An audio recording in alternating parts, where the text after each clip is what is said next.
Chapter 17. And the word of the Lord came to me, saying, Son of man, pose a riddle, and speak a parable to the house of Israel, and say, Thus says the Lord God, A great eagle with large wings and long pinions, full of feathers of various colors, came to Lebanon, and took from the cedar the highest branch. He cropped off its topmost young twig, and carried it to a land of trade. He set it in a city of merchants. Then he took some of the seed of the land, and planted it in a fertile field. He placed it by abundant waters, and set it like a willow tree. And it grew and became a spreading vine of low stature. Its branches turned toward him, but its roots were under it. So it became a vine, brought forth branches, and put forth shoots. But there was another great eagle with large wings and many feathers, and behold, this vine bent its roots toward him, and stretched its branches toward him, from the garden terrace where it had been planted, that he might water it. It was planted in good soil by many waters, to bring forth branches, bear fruit, and become a majestic vine.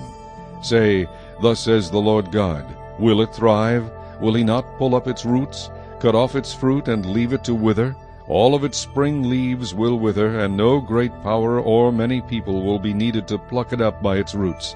Behold, it is planted. Will it thrive? Will it not utterly wither when the east wind touches it? It will wither in the garden terrace where it grew. Moreover, the word of the Lord came to me, saying, Say now to the rebellious house, Do you not know what these things mean? Tell them, Indeed, the king of Babylon went to Jerusalem, and took its king and princes, and led them with him to Babylon. And he took the king's offspring, made a covenant with him, and put him under oath.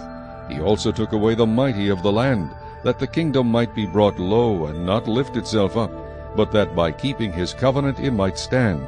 But he rebelled against him by sending his ambassadors to Egypt, that they might give him horses and many people. Will he prosper? Will he who does such things escape? Can he break a covenant and still be delivered? As I live, says the Lord God, surely in the place where the king dwells, who made him king, whose oath he despised and whose covenant he broke, with him in the midst of Babylon he shall die. Nor will Pharaoh with his mighty army and great company do anything in the war, when they heap up a siege mound and build a wall to cut off many persons. Since he despised the oath by breaking the covenant, and in fact gave his hand, and still did all these things, he shall not escape. Therefore thus says the Lord God, As I live, surely my oath which he despised, and my covenant which he broke, I will recompense on his own head.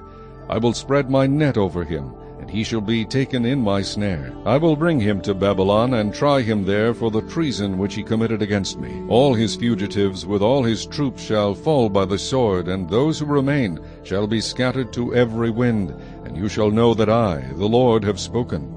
Thus says the Lord God, I will take also one of the highest branches of the high cedar, and set it out. I will crop off from the topmost of its young twigs a tender one, and will plant it on a high and prominent mountain.